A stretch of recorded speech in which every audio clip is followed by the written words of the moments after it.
Sekarang ni kita masuk kepada proses yang pertama ataupun jenis pembahagian sel yang pertama, iaitu mitosis. Jadi mitosis dia ada profasa, metafasa, anafasa, telofasa. Tapi sebenarnya sebelum proses mitosis ni, dia ada sesuatu yang berlaku pada sel tu sebenarnya. Cikgu tak nak cerita detail tentang tu, cuma nak cerita ada satu bahagian fasa tu ada sesuatu berlaku pada kromosom tu. Yang ni penting sebab apa?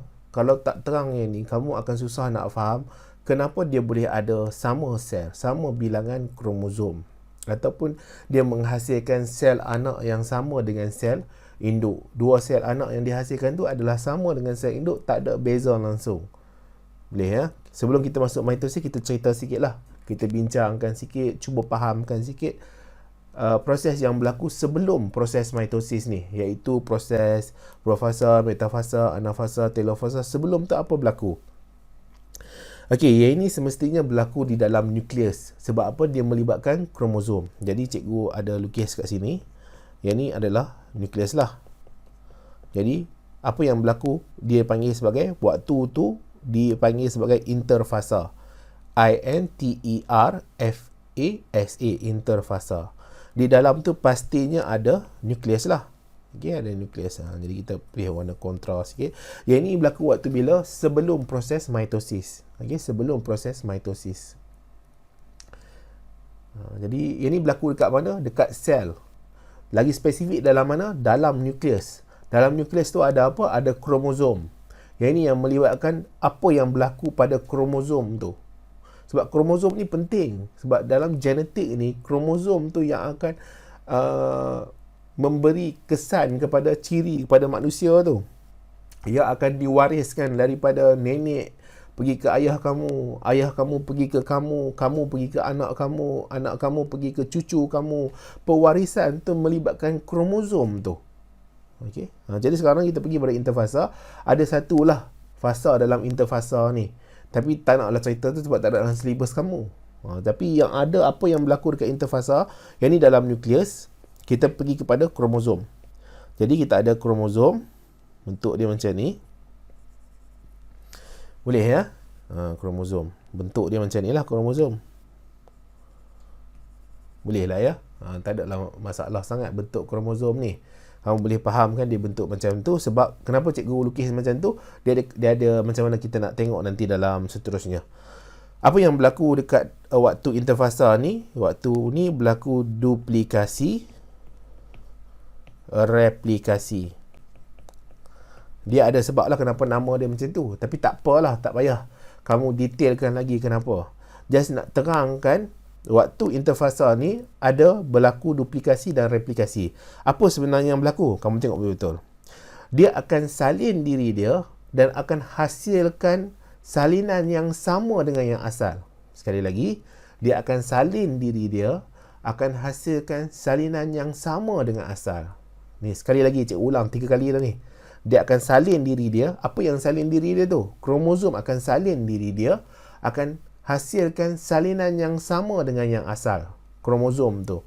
Jadi apa berlaku? Dia akan salin, nampak tak dia bergerak kan? Dia salin diri dia. Dia akan membentuk macam tu. Kemudian yang sebelah ni lah, dia salin diri dia.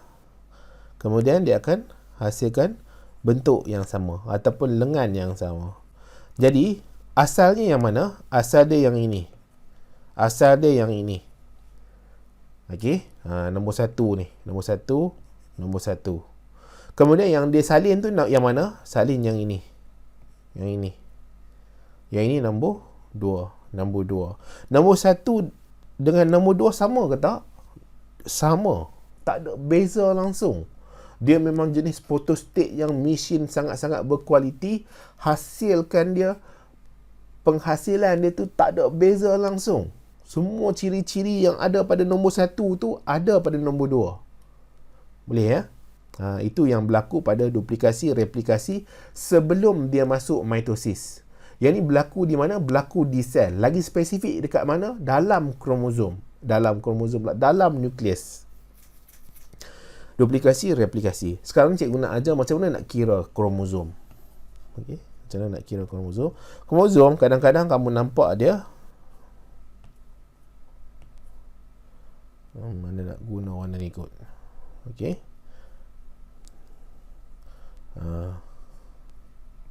Bentuk macam ni. Kadang-kadang kamu nampak dia bentuk macam ni, ataupun bentuk panjang, berbenang halus panjang. Jadi macam mana nak kira kromosom? Jadi kromosom ini satu kromosom dikira sebagai satu kromosom. Walaupun kamu nampak dia ada dua lengan kan, ada banyak sangat, tak dikira sebagai satu. Yang ni satu lagi kromosom. Yang ni satu lagi kromosom. Okey, hak ni satu, hak ni satu. Dia bukan dua ya. Yang ni dia bukan dua, dia satu. Yang ni satu kromosom, satu kromosom, satu kromosom, satu kromosom. Jadi total up semua ada berapa? Kita bilang lah. 1, 2, 3, 4, 5, 6, 7, 8, 9, 10 kromosom. Ada 10 kromosom. Kita ulang balik lah. Kita kira. Warna yang nampak sikit. 1, 2,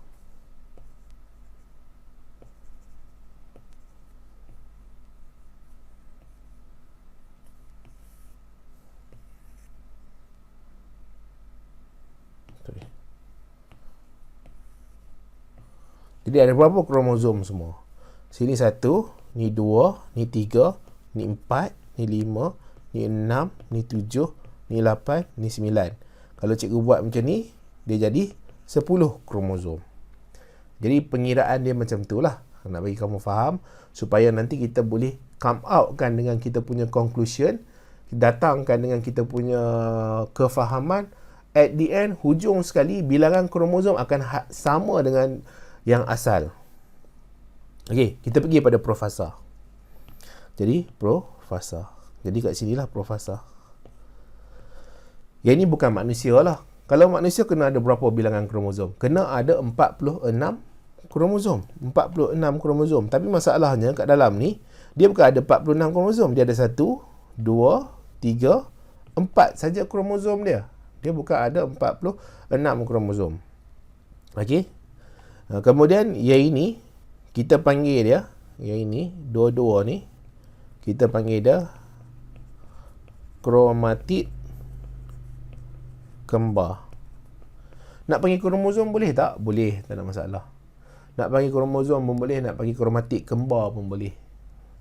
Kenapa nama dia banyak sangat?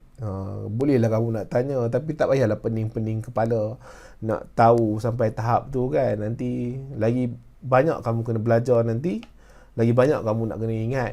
Jadi dia lagi kadang-kadang lagi complicated, lagi susah. Okay. Nama ni macam-macam lah. Ada setengah orang nama dia Muhammad Amirul. Ada kawan-kawan panggil Muhammad kat dia. Ada kawan-kawan panggil Amirul kat dia. Ada orang panggil Am kat dia. Ada orang panggil Rul kat dia. Jadi dia tetap orang yang sama. Tapi untuk yang nama ni kadang-kadang dia mengikut kepada bentuk dia tu. Okay, bentuk dia tu kadang-kadang menyebabkan nama dia berbeza. Dan kadang-kadang boleh disebut sebagai nama yang sama juga. Jadi nama umum dia kita boleh panggil kromosom lah. Boleh panggil kromosom. Atau kalau kita panggil kromatid, berat kromatid kembar, jadi kita tahu bentuk dia macam mana. Tak apalah itu. Cikgu tak nak pergi ke situ, nanti kamu pening kepala. Okey, kita pergi kepada profasa 1. Di dalam nukleus, kromatin memendek dan menebal. Dia sebut kromatin sini. Ataupun kamu tak nak pening kepala, kamu boleh sebut kromosom. Kromosom memendek dan menebal. Okey. Kromosom dia dekat sini, memendek dan menebal. Okey.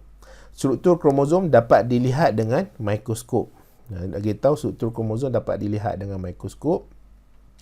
Kromosom ni kemudian dikenali sebagai kromatid kembar ataupun boleh dipanggil sebagai kromatid kembar. Dia terikat pada sentroma. Sentroma yang mana? Yang tengah-tengah ni. Sentroma. Okey.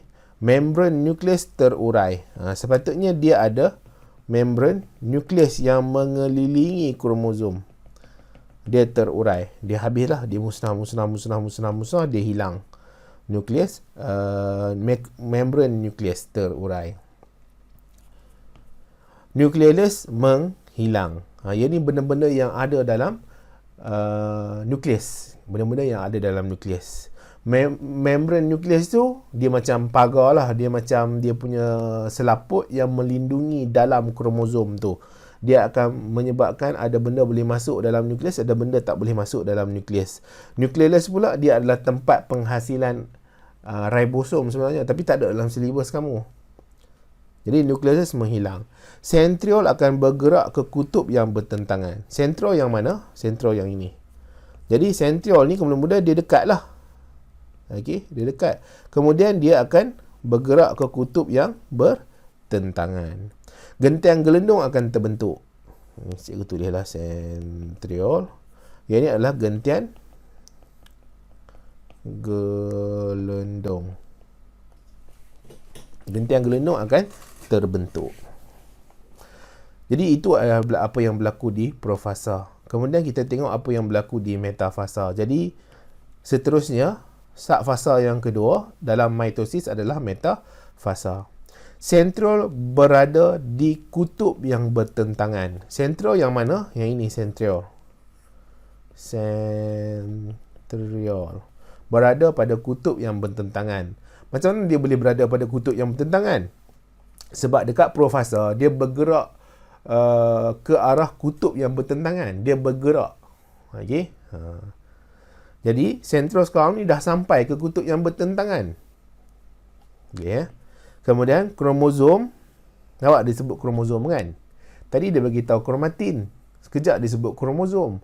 Sekejap disebut kromatik kembar. Yang ni cikgu memang ambil dalam buku teks kamu ya. Jadi kromosom ni boleh guna dalam semua keadaan. Kita boleh faham dia lah. Kromatik kembar tak boleh. Bukan semua keadaan kita boleh panggil dia kromatik kembar. Kromosom bersusun di satah khatulistiwa. Satah khatulistiwa. Jadi satah khatulistiwa ni dekat mana? Ni, di tengah-tengah ni. Satah khatulistiwa. Ini satah khatulistiwa. Satah khatulistiwa. Jadi, kromosom bersusun di satah khatulistiwa. Atau kromatik kembar bersusun di satah khatulistiwa. Sekarang ni ada berapa bilangan kromosom? Okey, ada berapa bilangan kromosom? Ada 1, 2, 3, 4. Masih lagi 4. Asalnya ada berapa? Ada 1, 2, 3, 4. 4 bilangan kromosom. Masih lagi 4 bilangan kromosom. Sekarang ni kita pergi kepada anafasa. Anafasa. Jadi, sentroma membahagi dua. Sentroma membahagi dua. Jadi, sentroma tu yang mana? Yang tengah-tengah ni. Yang tengah-tengah. Cikgu warna hitam. Yang tengah-tengah ni sentroma. Sentroma. Yang tengah-tengah tu. Sekarang ni sentroma membahagi dua. Jadi, dia akan memisahkan kromatik kembar ni. Dia akan memisahkan kromatik kembar. Sentroma membahagi dua. Kromatik kembar berpisah. Gentian gelendung memendek dan kecut. Jadi antara sebab kenapa dia bergerak ke kutub yang bertentangan, dia boleh terpisah antara kromatik kembar ni disebabkan gentian gelendung seolah-olah macam menarik kromatik kembar ni untuk ke kutub yang bertentangan. Jadi dia memendek dan kecut. Kromatik kembar akan tarik ke kutub sel yang bertentangan. Jadi, fasa terakhir kromatik sampai ke kutub sel. Jadi, fasa yang terakhir sampai ke kutub sel. Sekarang ni bilangan kromosom ada berapa? Bilangan kromosom 1, 2, 3, 4, 5, 6, 7, 8. Cikgu nak tanya, nombor 1 dengan nombor 5 sama ke tak? Sama ya. Nombor 1 dengan nombor 5 sama.